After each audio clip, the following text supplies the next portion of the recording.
Is it wild horses couldn't keep me away or wild horses couldn't drag me away? Having heard it both ways, it would seem either is acceptable as a modern expression of one's determination.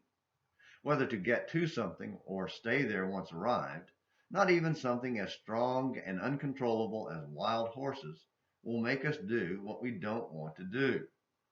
Which makes sense since the phrase originated some 200 years ago as a declaration that one will not be made to confess, as in, wild horses couldn't drag it out of me, which, while holding true to the idea of one's determination, also gets us closer to the origin of the phrase. The idea of horses pulling something out of a person is rooted in an ancient form of punishment and torture. Back in those good old days, it was acceptable to tie an accused criminal to horses and whip them into a frenzy to pull out a confession while literally pulling the person apart. Despite the violence of its origin, the phrase tells us something about ourselves.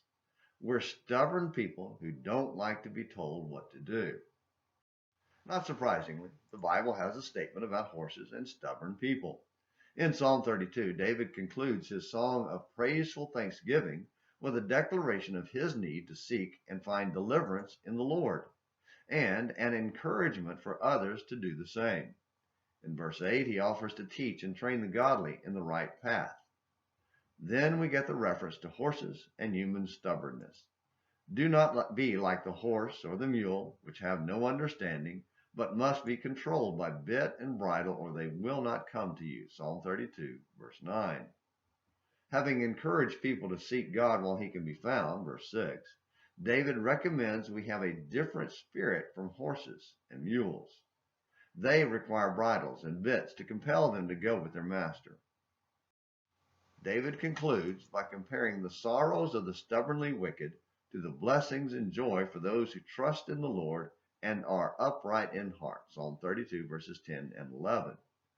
Those who willingly turn and go to God share freely in his joy. Those who, like horses and mules, refuse him share in sorrow instead. Are we like horses and mules who won't willingly go to God? Do we say to him, wild horses couldn't drag me away from my life of sin to serve you? Is a stubborn heart and spirit one of your Sunday struggles? If wild horses can't make you, then God won't either. Oh, he may send adversity and a foretaste of the sorrow awaiting in eternity, but even then you have to come to him by your own free will choice. God offers you the bridle of his word, but you have to voluntarily put it on. Then and only then can you share in God's joy. And once you're in Christ, that's when you determine to make sure wild horses couldn't drag you away. Thank you for watching today's Sunday Struggles edition of Morning Minutes in the Bible and An American Missionary. Until next time, this is James McClenny hoping you have a great day.